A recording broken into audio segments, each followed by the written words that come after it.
Hello and welcome to our monthly live sleep chat. I am Mar Carlo, founder of the International Parenting and Health Institute, as well as the Director of Education. And I am here with Soda Kuczkowski, who is our integrative adult sleep coach instructor, as well as the founder of Start with Sleep. Today, we're going to talk about sleep aids, helpful or hurtful. We're going to talk about the pros, the cons, and also the optimal sleep solution for you. So let's begin by talking about why the sleep aids. Why do you think so many people turn to these sleep aids as the first go-to? And this is including professionals. It's not just the clients themselves, the patients themselves that are seeking these quick fixes, but also the doctors and other medical providers that are just quickly going to these aids. Well, I think when it comes to sleep aids, it really comes down to people want a quick fix, right? So they want immediate results, not understanding that, even when I talk about sleep products, it's to support the education. If you want sustainable long-term solutions, then that comes from the education. When we're talking about products, they're to support certain lifestyle behavioral patterns or habits that we kind of fall into so that we can kind of move towards the better choices or the healthier choices, so that in turn can help our sleep and then help our energy levels during the day. But I think more often than not, it's just that people want immediate results. And I tell, even when we've had sleep challenges, right, it takes time for them to develop and to get worse and worse and worse. And everyone wants like a quick fix that night. And, what some of the most common issues that affect people's sleep, things like nutritional deficiencies. So supplements can, of course, have a short-term effect, especially if you don't have a very healthy diet or not a very active individual. But again, those are going to be short-term solutions, and they always end up being more or less band-aids to a bigger issue and not addressing the root cause. That's right. And what's an interesting point about all this is that while people are searching for this quick fix, at the same time, by quickly fixing something and not dealing with the root, you're actually end up making a bigger problem, right? So at the end of the day, you feel, or you might think, oh, I'm resolving this issue. I'm going to get this quick fix. I feel better immediately. But really what you're doing is you're stalling from a situation where down the road, if you don't get to that root, it's just going to get worse. And you might need more of that medication or that supplement that is supporting you right now. And then that becomes another issue. Yeah, because it becomes less effective. Exactly. Why don't we talk a little bit about the common supplements that are used, whether they're prescription based or over the counter? I guess the first one we talk about tackle is melatonin, right? That's the one that's the go-to right now. We saw upwards of, oh my goodness, what was it, Mar? Like 478% increase in use of 530%. 530%. It was something crazy during COVID because, it's marketed. And this is the thing. It always goes back to marketing, right? Because it is touted as this safe, effective solution to sleep challenges. I see it, they put it in different products and drinks and gummies, all these different things. People don't really understand that melatonin itself is a sleep regulator. It's not a sleep initiator. And we know that there are a number of natural food sources that can actually boost our melatonin production. But the best way is just light regulation, right? Making sure that we're getting enough light during the day, limiting artificial light at night. But it's sold over the counter. And there was a study out of Canada that showed that the majority of products that are on the shelf, I think it was like 78% of products that are on the shelf actually have more in them than is what actually is on the label.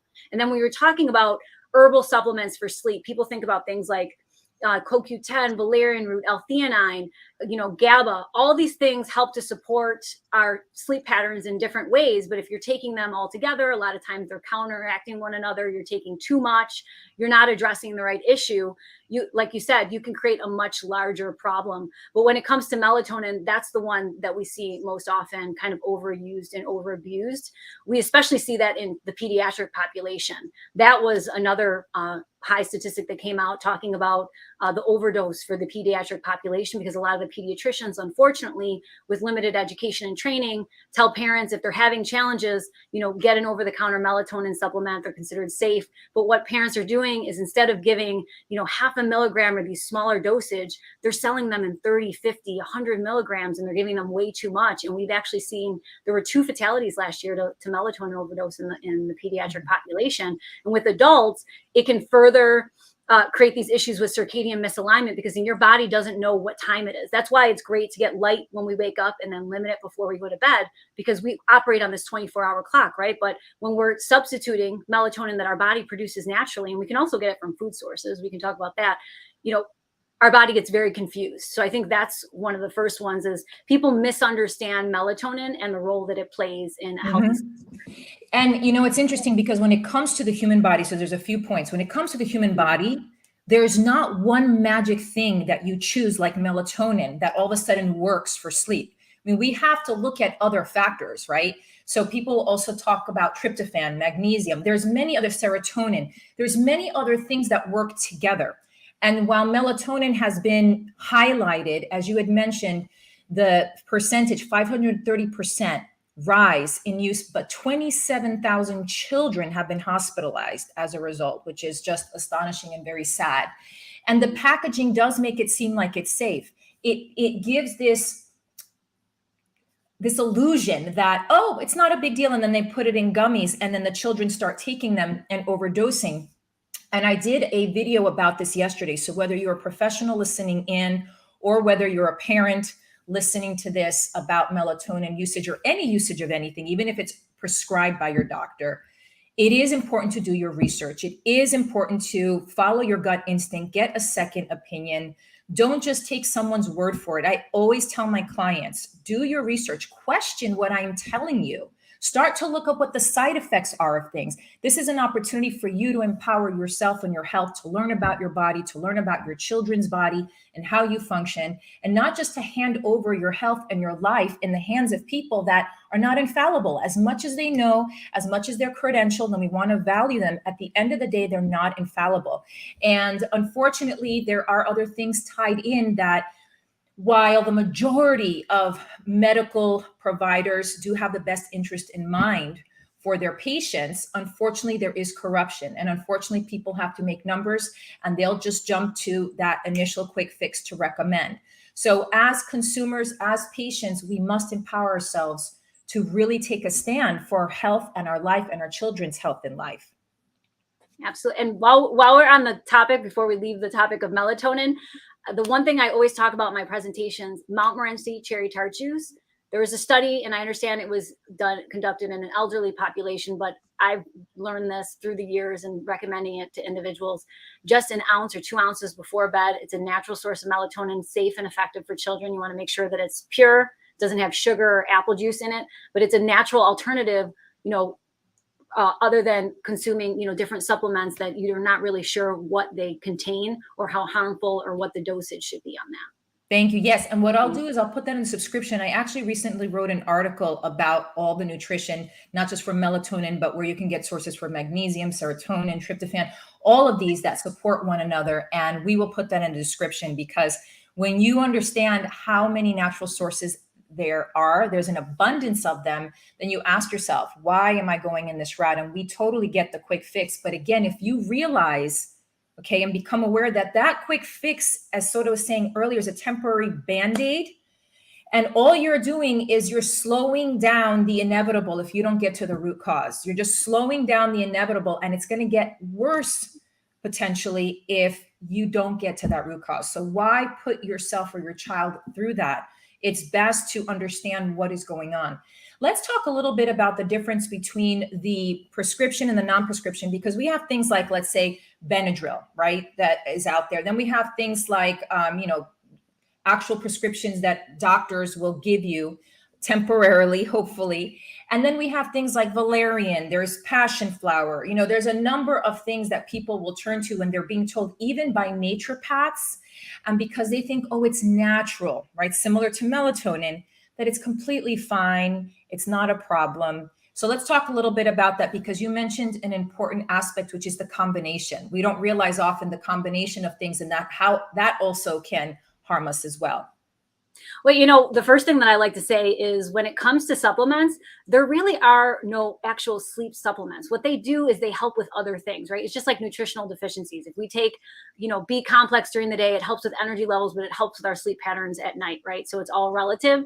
When we talk about things like valerian root, a lot of times that's for someone who is looking for a natural alternative to something like anxiety, right? So if anxiety or stress is keeping you up at night, ashwagandha, if you have elevated cortisol levels, in turn, it can help your sleep, but it's because it's initially addressing something else. So that's why I tell people, if you're looking at taking, you know, any type of supplement, speak to your healthcare provider, but a pharmacist is one of the most underutilized, you know, resources that there are out there, especially if you're on medications and then you're trying to supplement with, you know, vitamins or different things. They're the ones to have a conversation. A lot of times we know the different, you know, between like grapefruit and the antihistamine, how those things kind of counteract one another. There's a lot of things that are like that. We know, you know, you're not supposed to take calcium with certain things.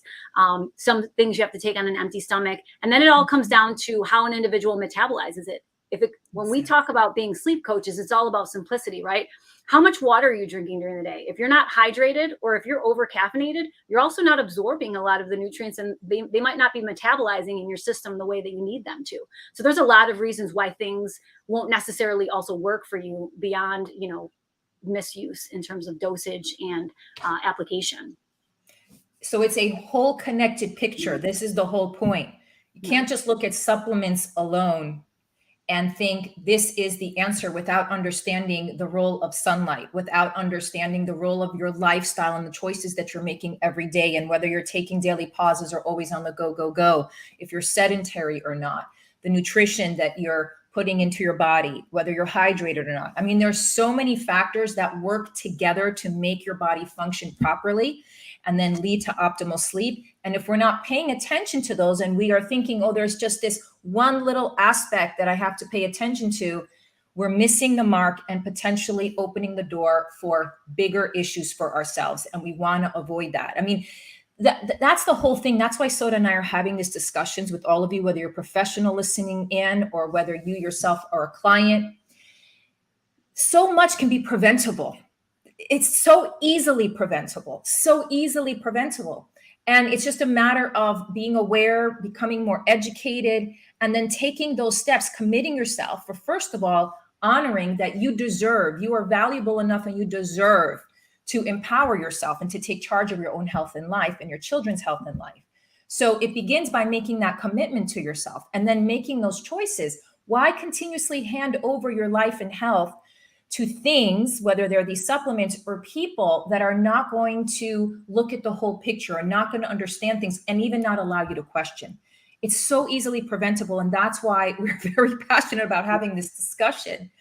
Let's move on to talk about the best sleep tool. What is most optimal? Where do people begin? So I'm having insomnia, or let's start with an adult, and then we'll talk a little bit about a child. My child can't sleep at night. And let's just start unraveling and going from there. Well, I think the most important thing to acknowledge is that everything in our life can be a sleep tool. It can disrupt or it can influence our sleep, right? So when we look at our bedroom or we're looking at setting up like our sleep sanctuary, again, turning to the topic of light, taking an evaluation, an assessment of your room, you know, light sources from the windows, outside street lamps, you know, do you have darkening blinds, lights that emit from electronic devices, your alarm clock, your television, taking an assessment, because, you know, something as simple as wearing, you know, an eye mask, a sleep mask, right? Or putting in darkening blinds can improve the quality of your sleep, reduce nighttime awakenings. So environment is a really important thing. There was a study that came out that said 77% of nighttime awakenings actually have to do with environmental factors, whether it be adult or pediatric. And that's, you're waking up, right? Maybe it's too hot because our mattress is a tool, our pillows are tool, what we wear on our person, our sheets, all of those different things can regulate temperature, right? That can cause a nighttime arousal. You have a night light. They love to put LED lighting in all these night things, right? So you get up and all it takes is a fraction of a second to tell your brain that it's time to be awake. It never ceases to amaze me, the pediatric sleep things that come out where it's like alarm clock or like, you know, a little stuffed animal, and they put LED lights in everything, which is the opposite of what the science says for anything related to sleep. And it makes me crazy. I'm like, where are these people looking and getting their research from? So it's really important to just set everything in your environment is a tool, and we can break down everything. And because your body is your home, so we'll talk about adult and I'll talk a little bit about child, and we're going to keep it very simple because our talk is half hour today. But of course, if you have any questions, you're listening in, you want to know more, please type it in the chat.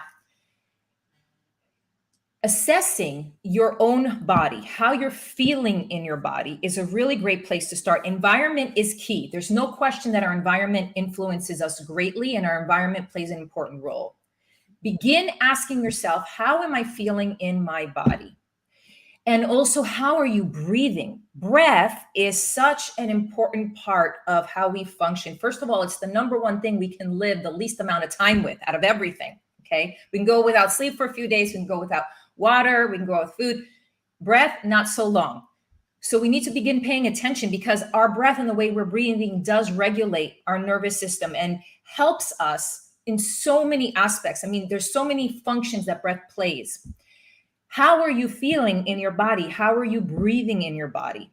If you start to notice, okay, I don't have much energy, I feel anxious, I'm tired, then begin to become aware of the choices that you're making. How are you eating?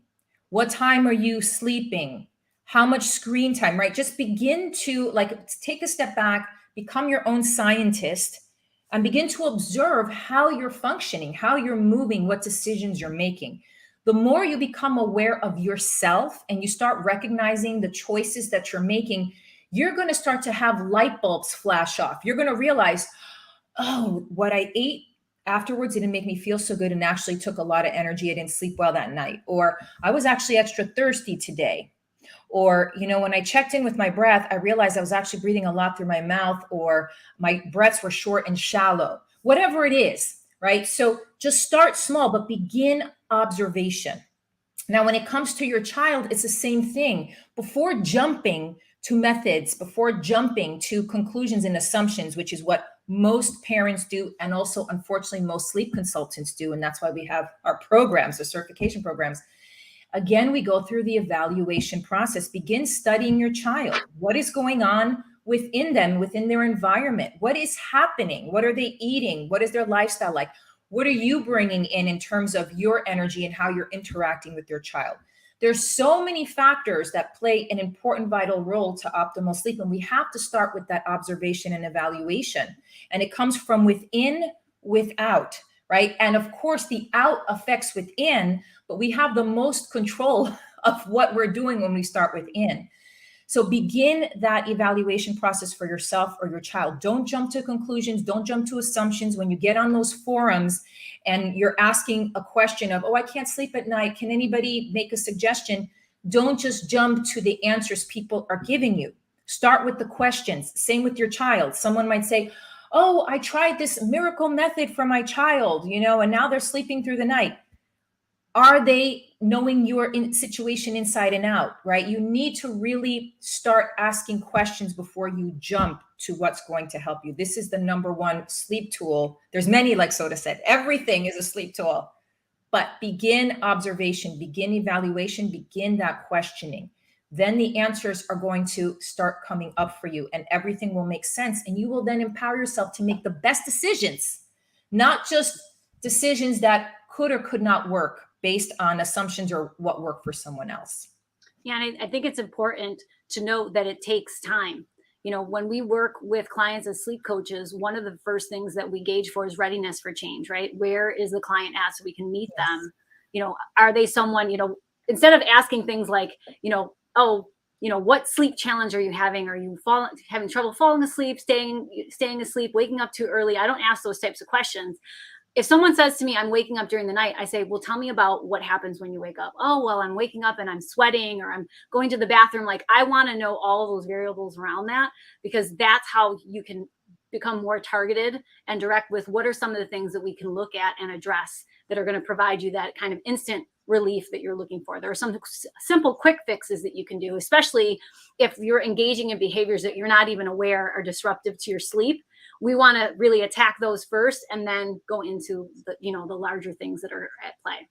Exactly, because it depends on how long something's been going on as well. And whether, like you said, it's something really quick and very obvious, like in the environment, even with bedding, I mean, I just did another article on bedding and talking about how the materials that you're choosing for your sheets and your pillowcases, as well as the firmness of the mattress and the pillow and all of that play a role, right? Because of our own body temperature, the room temperature, the seasons, there's so much that goes into it. And it can be as simple as that. It could be something as simple as your environment, or maybe your pet waking you up at night.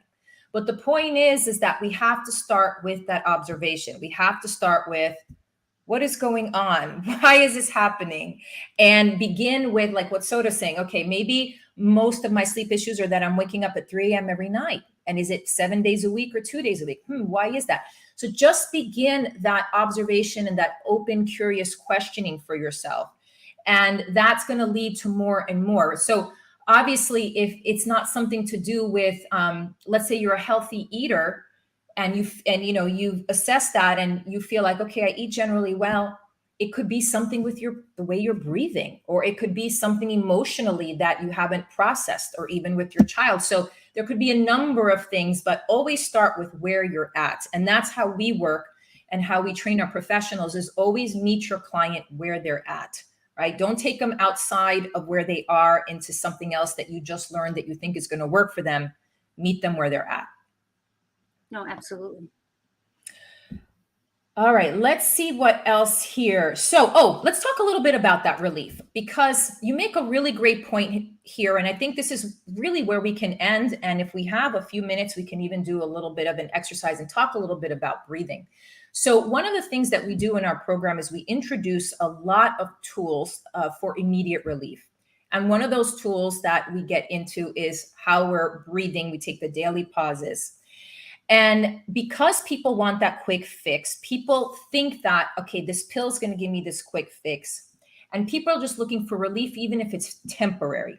One of the greatest ways to get temporary relief is by working with our breath. There has been a numerous amount of studies, brain scans, you name it, they've measured it, where they have shown just taking a few minutes of slowing down the breath, elongating your exhalations, how that begins to shift and change the body, the nervous system. It is absolutely incredible. They are using this work for first responders. I think I told you, Soda, and for those of you that don't know, I studied this really great organization called Yoga for First Responders, and they do such incredible work, sharing so many tools, not just of yoga, but breathing work, everything, to really support first responders and lower their stress levels and deal with situations, so on. Anyway, so the thing is that we tell ourselves that we can't have immediate relief. We can. Now, the goal that you have, let's say sleeping through the night, may not instantly happen. Okay, we get that. That's going to take, depending on what's happening with your life and how long you've been in the situation, that will take maybe some time, and we need to progress there. But the fact is that in this instant, you can find immediate relief, natural immediate relief. And at the same time, you can track your progress. So you don't have to fall into this mindset that I need to have my goal right now. When someone trains for a marathon, for a dance, anything, when they're training, they understand that there's progressions to get to the goal. They don't just assume that tomorrow they're going to get to the finish line in a marathon. There's a whole progression. And so it's similar with our challenges, very similar. So if we just take a moment, so let's just say, and for everybody, you might say, well, what's the best breathing technique? What's the best relief tool? There's thousands of them. Begin researching, experimenting. It's fun. Listen to a meditation app, take a yoga class. Start experimenting with things that are calming. Your environment, like Soda was saying, is a really important part. How is your environment? Are you getting air in? Does it feel good to be in your environment? Can you relax in your environment? If not, maybe your room needs a little bit of a makeover to make it more cozy and like a spa-like atmosphere. So start doing things, even changing things in your home that'll bring you that instant relief and calm. But if we just start with the breath, all you can simply do, and I'm just going to give you 3 pointers here, and then Soda, you can feel free to add anything in. Posture. Posture is key to allowing optimal breath. So you can start a breathing technique, but if your posture is all closed and rounded and stuck, it's not really going to help you get the most optimal breath. Many of us are with their heads down looking at the phone or on the computer down, right? Or we're sedentary so that our spine is coming down, right? And compressing. So we want it, and we're crossing our legs or our arms. So what we want to do is want to uncross the legs, uncross the arms, open up, even move a little bit if you want to if you feel a little too stagnant. And then start aligning your body so that your spine becomes more erect, not straight. You don't want a total straight spine because a natural spine is not totally straight. It has a slight S curve. So in a little curve in the neck, a little curve in the lower back. But the point is notice if you're rounded and just give yourself a little lift, nothing extreme. Close your mouth, uncross the arms and legs, palms of the hands up to the ceiling. Once your posture becomes more open and more aligned, then you can begin breathing in and out of your nose. And then all you need to do is slow down your breath. And then eventually, within your own pacing and time, begin elongating the exhalation a little bit. Just try it. You're going to notice wonders instantly. Okay. And take the time. Even if you're someone that's a little bit more anxious and you feel you don't have the time, then put a timer on your phone so you know you're not going over time. Give yourself 3 minutes, 4 minutes. You'd be surprised what happens. If you're someone that loves visualization, you're very good at imagination. Imagine yourself, close your eyes, get into the posture first, close your eyes, imagine yourself on the beach, imagine yourself on a mountainside, imagine yourself in a spa, feel it, taste it, smell it, visualize it in your mind's eye. Put yourself there, begin slowing down the breath. You're going to notice immediate wonders, okay? This is available to you all day long. You choose, you make that powerful choice, nobody else. So take control over your life. Start setting that example for yourself and others, and you're going to notice these immediate wonders. Okay. That's all I have to say there, but it's there, it's available. I have to say it because it's just, we have this available to us and it's like, I don't know, we're working backwards. Well, breath work is a powerful tool. I mean, you made the point. I work a lot with shift workers and, especially with protective services. And it's, they're always in that fight or flight response, right? So they live in a world of tension so that's where that mind body connection. So if you're remembering to take a breath, then you're releasing the tension that we often carry in our muscles, right? In our forehead, in our jaw, in our neck, in our shoulders.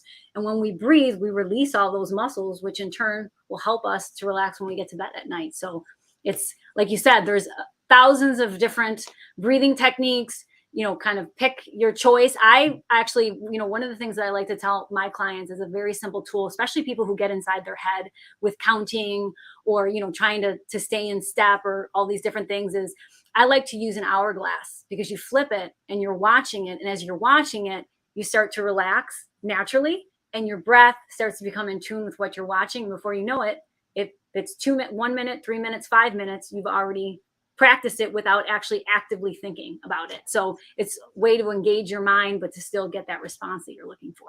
Mm-hmm. All right. I think this wraps up our talk and discussion today. If anybody has any questions, comments, please type them in. If you enjoyed our conversation and want to hear more, please hit that like button, share, and subscribe to our channel so we can provide you much more. And we look forward to our next live sleep chat next month, November, the first Tuesday. You can also visit Soda's website, startwithsleep.com, if you want to learn more about the incredible work that she's doing in addition to teaching our integrative adult sleep coach certification program. And if you want to learn more about our sleep certification programs and you want to join our mission to transform lives and evolve humanity with this great work, then visit parentinghealthinstitute.com. Not only do we have certification programs for professionals, but soon we're actually launching parenting and health classes directly for you. So even if you're not interested in a certification program, but you just want to join in and learn tools and tips and navigate around how to support your health or your children's health, then we're going to be launching those classes soon as well. And as a side note, if you're interested in the Integrative Adult Sleep Coach program, we are going to be having a program on Wednesday, October 19th, where you can join Mara and I for a live Q&A session. We'll talk about the program, talk about some of the curriculum, answer any questions that you have. So that's October 19th to Wednesday, 4 p.m. PST and 7 p.m. Eastern Standard Time. Yes, so we will be answering a lot of questions and sharing so much. So we look forward to seeing you there. Thank you so much for tuning in. We look forward to next month. Take care.